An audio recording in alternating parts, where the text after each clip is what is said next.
Ndobeso. Kugenda mu mukaaga tonzifuna tifama ekintu ky'omuziki. Ndobeso.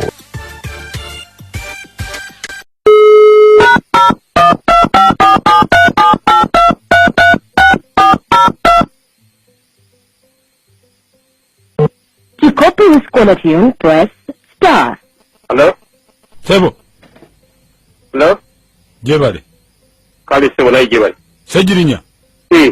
Nga akati akagala oluggi. Please. Kyetugenda kusibya lusaago. Omanyi oyagala nnyo okubalaata. Si kubalaata. Naye ndoyinza gamba nti Ssegirinnya sebo wali omanyidde navaawo kati olina okuteekako sebo esiriizi. Omuntu omuwa ekitiibwa sebo. Omuntu olina omuwamu ekitiibwa. Ndoyinza gamba nti Ssegirinnya. Nange bw'onkubidde ngambe nti wangi sebo. Anti kakati ky'olina okumanya. Nti ebitiibwa bisiŋŋana. Tomanya kubidde. I'm calling from security. Mwemanyira namwe kakati bw'obanga oli wa security era nze mukama wo. Oba nze ndi mukama wo nze wali wakumanyi. Wasogeze kumukala olusebo. Ssegirinnya. Wangi sebo. Bino byekkubiddeko there are big issues. Sibye bino ebyammwe ebyokuzanyazanya bye mubeeramu mu mudeeno. Anti nange sebo olina okwogera nga sebo nange sirimbi abusaagirire sebo. Kakati ensonga ezinkubisiza ziringa bbiri.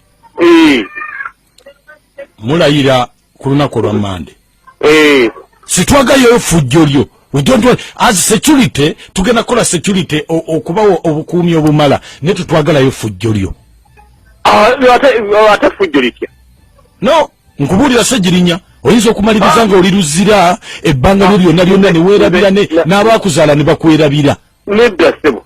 Kale oba oli wa security oba toli wa security oba oli disi oba oli biki ku Mande ennyambala yange yanjawulo. Nawangula akalulu naye nyina yannyambako kawangula. Genda kwambala tantaliwo. Anti gosoko linde ate Ssegirinnya tonsankalanya. Nedda sebo sikusyankalanya. Oli sebo eyanyambako okuwangula sebo osobola okuwaliki gwomanyi byolina byeweeyise ebitiibwa tiganze bisibimanyi. Yange tayinza kyuka. Ssegirinnya olina okumpuliriza kubanga nkusekeredde nnyo musajja. Nedda sebo ate nze omumanyi. Nkusekeredde nnyo.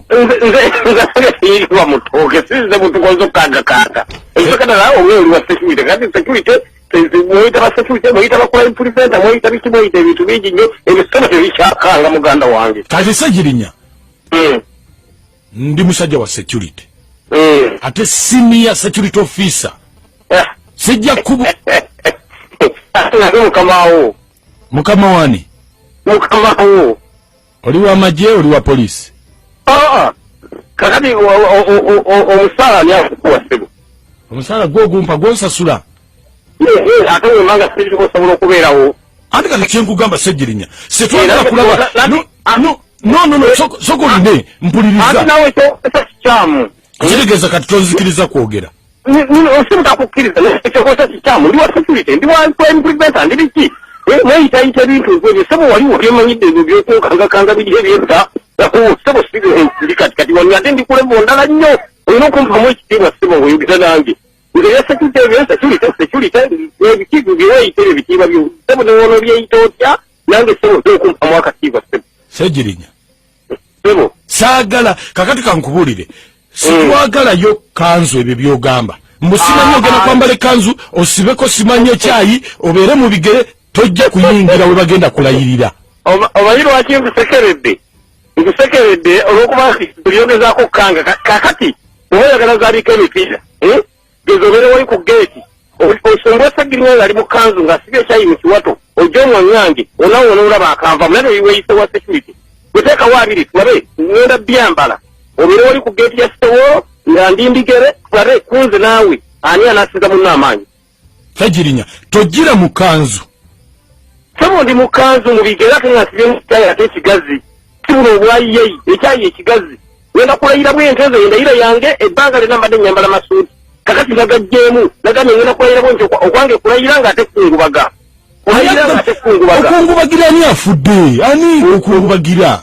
Ekyayi bwe kibeera ekigazi kitegeeza nti oli tapanga mulamu naye taliwo ngate waliwo amateeka agalagira nti mulina kwambala bwe muti mwayogera ku dressing code otukanogaa ne kanzu ya Ssaabasajja Kabaka olwa security kanzu ya Ssaabasajja Kabaka tebeerako kyali kanzu nganda ngambye ko tegera kwambala kanzu ey'Ekiganda pozi nga muwere kanzu mu ggwanga mutugende nti ne kanzu bukyalina buyinza buzambala Ssegirinnya ne kanzu muziwere nkugambye oba ntya ngenda kwambala nnyambala gye njagala kugundi ku rules and regulations zenyine eza kanzu nga tezogera ku nnyambala Ssegirinnya omanyi kati kyendabye oyinza n'obutalayira kubanga n'oluzungu tolumanyi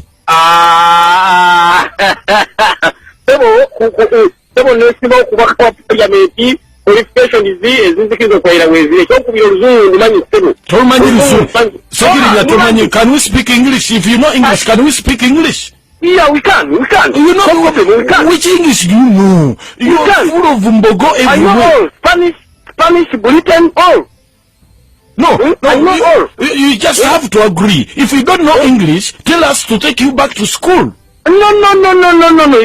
You're the shoot officer. You are intimidating me. Not even you doesn't know English. You don't know English. I know English. English of where? English of where? Which class did you go to? Even I have a diploma. Which diploma? It is fake. I have a diploma in journalism. That diploma is fake, and we are going to look into it and we see whether it is genuine. That's the propaganda. That's propaganda. There's no way you can intimidate me. You can intimidate me.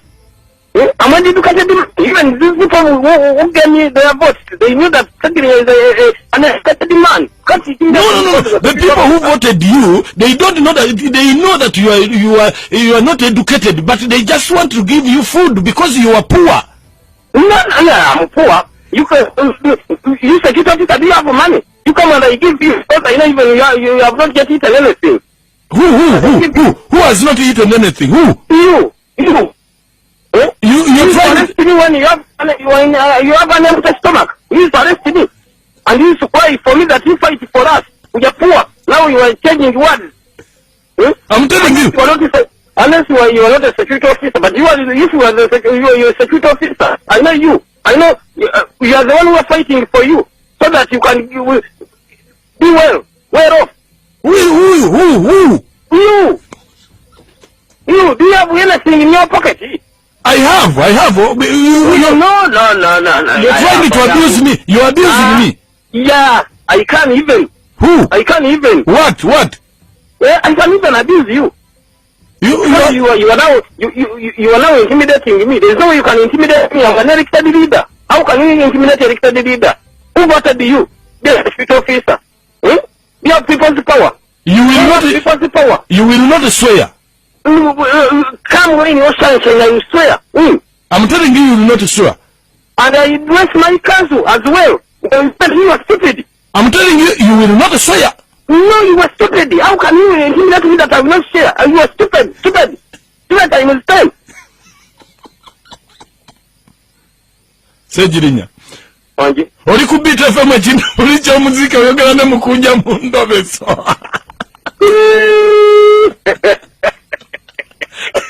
Mukunja okoze kiki oba wenda ndikola ekiro. Ne Mukunja nawo wambe. Oyogedde oluzungu lwonna olw'ebitege n'olumalayo.